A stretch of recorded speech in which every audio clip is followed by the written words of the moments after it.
رب انی لما انزلت الی من خیر فقیر، پروردگار جو خیر بھی تو مجھ پر نازل کر دے میں اس کا محتاج ہوں۔ آپ کو دعاؤں کی طاقت پہ یقین آ رہا ہے؟ کتنی بڑی پاور ہے ہمارے ہاتھوں میں۔ موسیٰ کا سفر نامعلوم منزل کی طرف اپنے اوپر لیجئے، آپ کو پتہ ہی نہیں جانا کدھر ہے، ایئرپورٹ پہنچے کدھر جانا ہے، کہنا جدھر مرضی بہا دے ہو، جس جہاز میں مرضی بٹھا دو، کیا کرنا ہے، سامان کدھر ہے، کوئی نہیں، جس کا مرضی سامان میرے پاس لگا دو۔ یہ پڑھاتے ہوئے ذرا سا پیج میرا ادھر ادھر ہو جاتا ہے نا تو میں لاسٹ ہو جاتی ہوں۔ آپ ایک ہی جگہ 2 صفحے پلٹ دیں، آپ ادھر ادھر بکھر جاتے ہیں۔ ہمارے تو گھر کا سامان تھوڑا سا ادھر ادھر ہو جائے، کہتے ہیں مینوں سمجھ کچھ نہیں آ رہی، میری مت ماری گئی۔ کچن کی الماریاں سیدھی پدری کرنے لگ جائے نا تو سمجھ ہی نہیں آتا یہ ہوا کہ گھر موو کریں آپ ذرا سا، پھر دیکھیے آپ نے کیا ڈبے پیپے اور بٹن سنبھالے ہوئے ہیں، وہ اگلے گھر بھی لے کے جا کے آپ نے پھر سنبھالنے ہیں۔ یہ جو اتار چڑھاؤ ہوتے ہیں نا سفر کے، جس دم لاگے وہی جانے، اسی لیے زندگی آسان، ہلکے پھلکے رہیں گے تو سفر کریں گے۔ اگر ہمیں اپنے گھروں سمیت ہجرتیں کرنی پڑ جائیں تو اللہ کی پناہ، کوئی نہیں ہمیں رکھے گا انصار اللہ بنا کے۔ انہوں نے کہنا اس کو تو ہمارا بھائی بنا دو، تو یہ جو اس کے پیچھے کنٹینر آ رہے ہیں سامان کے، وہ میرے گھر میں جگہ ہی نہیں ہے۔ زندگی کو آسان کیجیے، کچھ کرنا ہے نا تو ریپ اپ مائنڈ بنائیے، تھوڑے دن کی بساط کھلے پھر سمٹ جائے۔ یہ جو گرمیوں میں سردیوں کے سنبھالتے ہیں، سردیوں میں گرمیوں کے سنبھالتے ہیں، یہ بیٹیوں کے جہیز کے جو ٹرنک اور جو آپ نے پیٹیاں سنبھالی ہوئی ہیں، اگر یہ ساری ہوتی نا تو موسیٰ بھی یہ سارے سفر نہ کرتے۔ جب منزل نہ پتہ ہو اور سفر کرنا پڑے اور کرنا بھی پڑے، یہ وقت بڑا مشکل ہوتا ہے، یہ اضطراب ہوتا ہے، اور یہ موسیٰ پہ طاری تھا۔ اور آپ دعاؤں کے سائے میں اپنا قدم آگے سے آگے بڑھا رہے تھے۔ کیا تھی موسیٰ کے پاس اس وقت کرنسی؟ کو ڈالر چھپا کے لے گئے تھے کہ جا کر مدین کی کرنسی میں چینج کرا لوں گا۔ ہم اتنے ثواب جمع کر کر بھی روتے دھوتے رہتے ہیں کہ اللہ پتہ نہیں کیا ہونا ہے اور کیسے ہونا ہے، ہائے یہ نہیں وہ نہیں، ہوٹل بھی بک کرا لیے، پتہ نہیں وقت پہ ملے گا نہیں، ہائے پتہ نہیں یہ ہوگا۔ عمرے پہ جانے والوں کو ہی دیکھا کرے ذرا، ہوٹل لینے پہ کتنے کام پڑے ہوتے ہیں ہمیں وہاں۔ دعاؤں کے سائے میں اپنے قدم بڑھائیے۔ کہتے 10 دن میں پہنچے تھے مدین۔ یہاں تو ایسے لگ رہا ہے نا کہ جہاز میں ادھر سے بیٹھے تو ادھر اتر گئے، پیدل گئے تھے۔ اور کیا گمان ہے آپ کا رستے میں کوئی سروسز تھی، کوئی ریسٹ ایریاز تھے؟ تو پھر موسیٰ علیہ السلام کے اندر اتنی انرجی کیسے تھی کہ وہاں جا کر پھر ان کی خدمت کر دی بغیر کسی معاوضے کی طلب کے؟ یہ ہے موٹیشن۔ کچھ لوگ کہتے ہیں کہ فریش کیسے رہتے ہیں، ہر وقت انرجی لیول کیسے سٹرونگ ہوتا ہے، ہر وقت اتنے اسمائلی فیس کیسے رہتے ہیں؟ یہ دعاؤں کی طاقت۔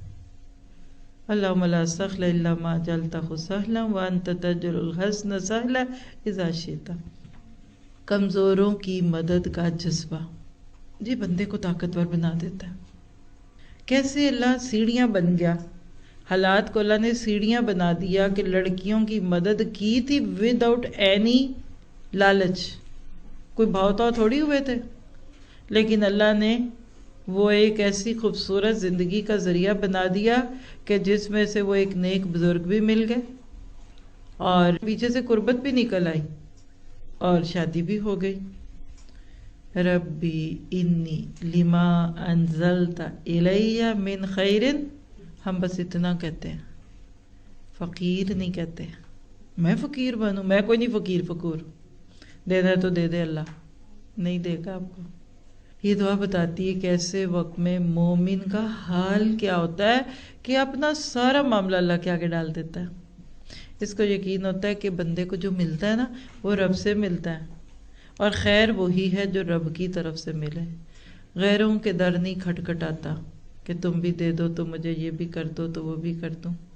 کیسے اللہ تعالیٰ انبیاء کرام کے قصوں کو آپ کے میرے لیے ایک ایسا خوبصورت کہہ لیجئے کہ سفر بنا کے پیش کرتا ہے کہ اگر آج ہم اس کو اپنی زندگیوں پہ ریلیٹ کریں، ہمارے رشتے اتنے آسان ہیں۔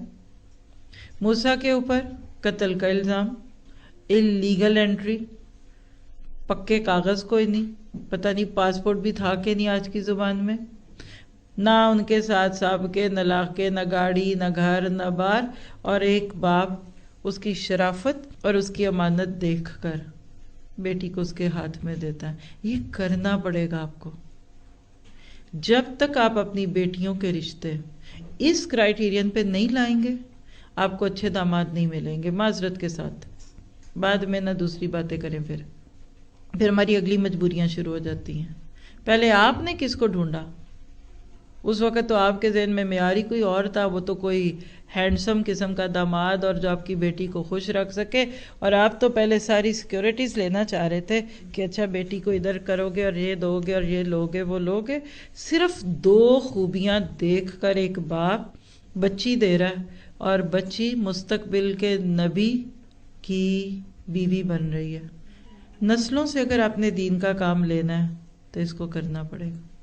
اور یہاں آپ کو امانت اور قوت کی اہمیت بھی پتہ چل رہی کہ مرد میں کچھ اور ہے کہ نہیں ہے، وہ پاک ہو. یہ امانت جو نا یہ نظروں کی امانت بھی ہے اور ہارڈ ورکنگ بھی ہو. ہینڈسم ہو نہ ہو ہارڈ ورکنگ ضرور ہو. پتہ چلا کہ چوہا نکل آیا تو وہ آپ کی بیٹی کو کہتا ہے اس کو مارو. میں نے تو کبھی نہیں مارا، میری تو اماں نے مجھے کبھی ہاتھ میں چمٹا پکڑنے ہی نہیں دیا. ایسے مرد جو ہوتے ہیں نا وہ لڑکیاں ہوتے ہیں. اور دلہا کے نام پہ جو آج کل ایک دوسری لڑکی نما لڑکا بٹھا دیا جاتا ہے دلہن کے پہلو میں، اس کو دیکھ کر لگتا کچھ ایسے ہی ہے. جھٹ پٹ میں شادی ہو گئی.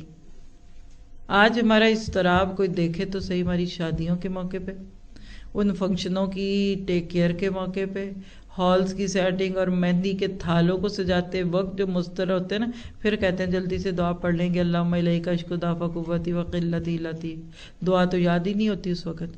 نماز نہیں یاد ہوتی کہاں ہوگی. اللہ اکبر کبیرہ.